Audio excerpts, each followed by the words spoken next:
Hi Tarot Tribe, it's Ethany, and today I wanted to have a bit of a chat about when I personally feel it is not the best time to pick up your tarot deck and consult the cards. So this is just my not so humble opinion.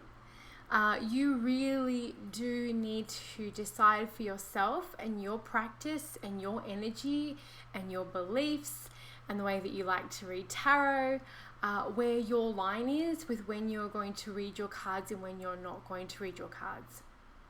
And like everything I share, take what resonates with you and simply leave the rest behind.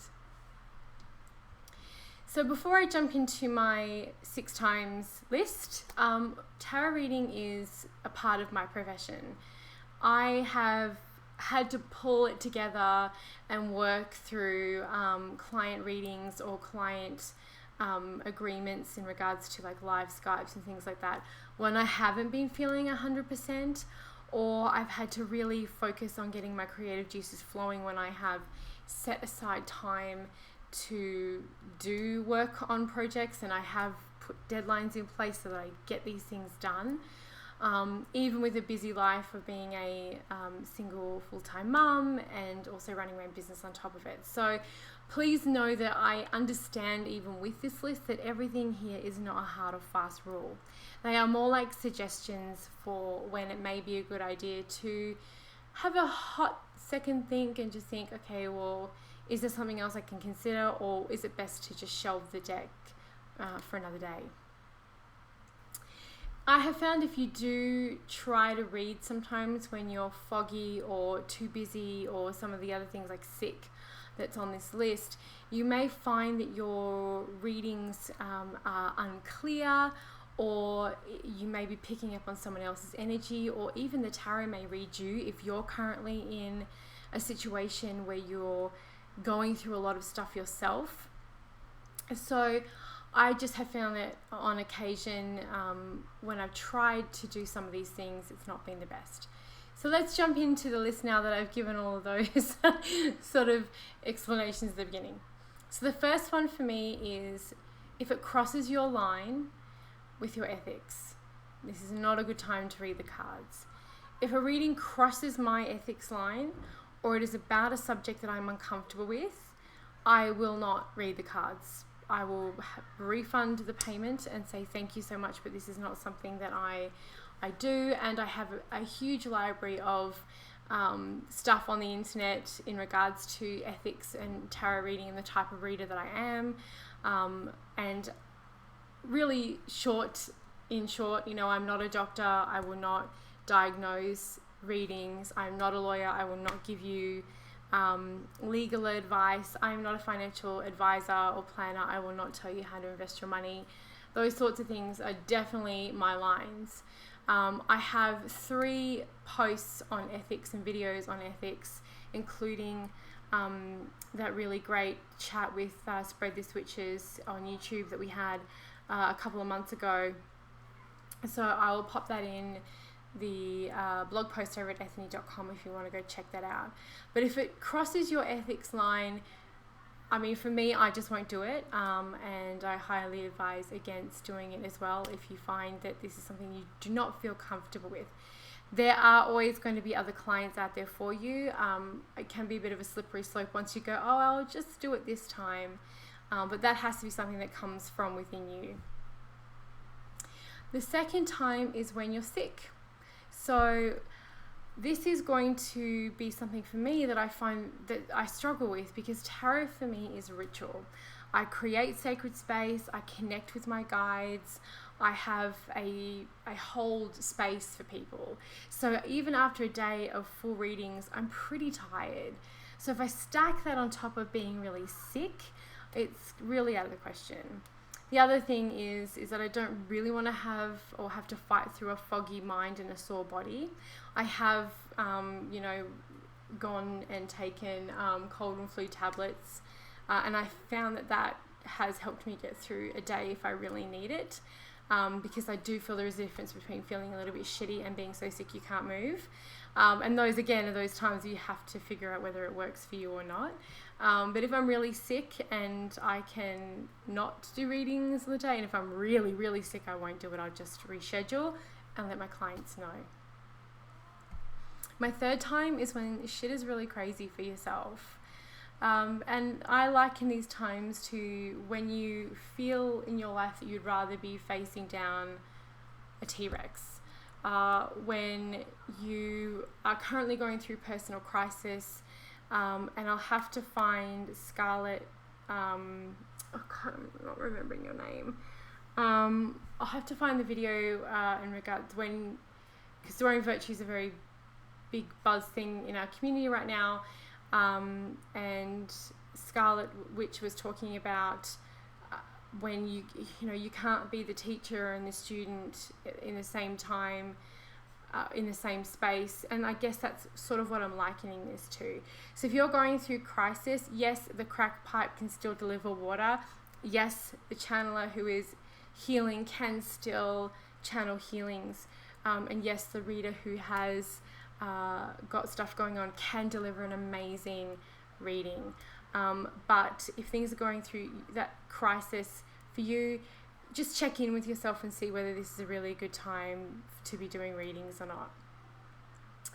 There is a part of being a professional reader where, like any professional, you got to learn how to leave your stuff at home, and learn how not to allow what's going on in your life filter and dictate your reading, and that's part of it. And that is a skill that you learn. It's certainly a professional skill that you learn along the way. I'm also talking about when a client comes to you and is in a crisis. We do find, and I'm speaking for myself, I'd love to hear what other readers who do this professionally have experienced, but I have definitely read for a lot of people who've been in crisis. At fairs, at shops, walk-ins and things like that, which is one of the reasons why I prefer to read the way that I do now. And it's hard to hold space for someone who's in crisis. I'm not a crisis worker, although I've heard pretty much everything under the sun as a reader. I'm not a crisis worker, and that can be something that, that's not necessarily, I don't have all of the skills in the toolbox to deal with someone in crisis. I do have connections and a referral list of people who I feel may need to get outside professional help, but I'm not a crisis worker. But my big thing that I've found on top of holding space for people is that it can be very hard for people to hear what is really being said when they are frazzled. When they have got so much going on, they're either going to want to hear certain things and only hear certain things, or they're not going to hear it at all, or they're not even going to take it in.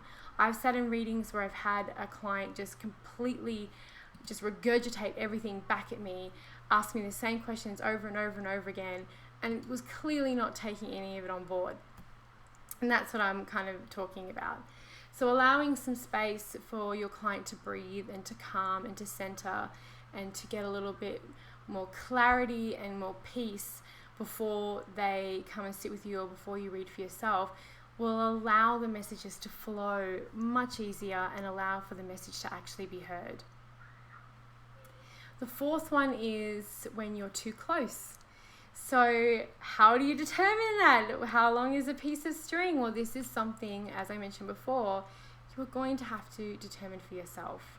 Maybe it's because the person you're reading is too close for you and you're not at that stage in your professional tarot career where you are ready to read for people who are close. Maybe you don't want to be blamed for anything, good or bad. That they hear something they want to hear and it doesn't eventuate, and you kind of get the backlash, or you read them the right hot truth and they don't like that either. I do have a very old post around reading for friends and family if you want to check it out, and I'll put it in the blog post over at Ethany.com, because it's something that I get asked about a lot, and I'd love to hear if you guys read for family and friends. I do read for family and friends, but I know where my lines are at. And I also need that I put my personal opinions aside as a reader, and that was a little bit what I touched on about with learning to leave your personal life behind and setting that aside.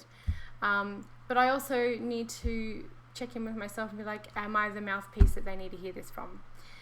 We hear things from different messages all the time, and sometimes that's a good thing. So sometimes they're going to need me to be the sister or the friend more than they're going to need me to be the tarot reader, and other times they're going to need me to be the tarot reader more than they're going to need me to be my regular sassy Gemini self. So if you're too close to this situation, like you're going through a mirrored situation with your client and it's too much for you personally, that's also something for you to take into consideration. You've had a breakup, they've had a breakup, or I mean, I've literally sat in readings and had that person speak to me and be like, you could be telling me my story of my life. But again, that professional, doing this for over half of my life, has certainly given me a very big toolbox of learning how to put that aside and working in HR and working in the business world. But it can maybe throw you at the beginning, and just know how you're going to handle that if that does come up. Better to be prepared. My fifth one is you're tripping balls or channeling Patsy Stone. And for those of you who get the Patsy Stone thing, I salute you, you champion. I will flat out not read for someone who's off their face. I won't do it. They're not going to remember it anyway, which I feel is a waste of my time and energy. And I have no problem singing cards wherever I'm needed, but I do treat them as a sacred tool. I've read at pubs, I've read at bars, I've read at bachelorette parties where there's been alcohol. I've read in all sorts of situations. And I usually try to get in and out before everyone gets a little too tipsy. And I've mentioned in my post about reading at events the types of readings you may want to do there, so I'm not going to kind of go into that. But I will not read for someone who is drunk or high or under the influence. Likewise, if I'm drunk, which is very, very, very, very rare, I can count the number of times I've been drunk on one hand in my life, I'm not going to read someone else's cards. That's just me. I must confess, I'm pretty straight-laced. I rarely drink, and mind-altering substances hold very little interest to me. And I don't even know what I'm going to say, and I don't want to grab my cards out and do it while I'm like sling cards and I'm drunk. I don't want someone spilling wine on my cards. I don't want them to be mistreated. And again, I know there is a difference between a couple of glasses of wine and being off your face. So that's what I'm talking about. I would like to actually hear from anyone in the community, and I hope the comments are respectful if anyone does offer this up. If someone has read under the influence, I'm not inviting you to get wasted here and go read the cards, and I kind of want to know what it's like to read the cards while I'm stoned. I'm in BC, it's legal. Maybe one day, but it's not something that I would do regularly, and it's certainly not something I would do for my clients. And did it affect your readings if you've done it? I would just be interested to see if the cards like speak to me, but I would only ever read for myself under that state. But yeah, did it affect your readings? And the sixth and final one is Burnout City. So when the tank is empty and there's nothing left to give, it may be better to focus on recharging and then expending your energy. I find when I'm a resident in Burnout City, it's rather taxing to do readings, and I find I'm just not at my best self. It's a creative process for me. I am a writer, I am an author, I am a creator. I'm co-creating with the universe when I'm doing a reading. I'm co-creating with my guides, and I'm creating space and holding space for my clients. So if I'm completely drained, it's not going to be the most amazing reading. This, of course, is not going to be the same for everyone. Some people can sling cards all day, every day, and not feel tired. But as I mentioned before, for me, it's a ritual, and it does take some time and energy for me. So I don't like to read when I'm feeling burnt out. It's always better to prevent burnout, but it's not always an option. Readers and healers need to take care of themselves too, and often we are the worst at doing that for ourselves. So that's my list of times that I personally would take a second to reflect before reading, and some of the hard and fast ones are like drunk, it's across my ethics borders and things like that. What about you? Did I miss something? Where are the times and when are the times that you feel it's best to leave the cards alone? Are there any exceptions to the guidelines above? I would love to hear from you. And as always, thank you so much for watching my little old video.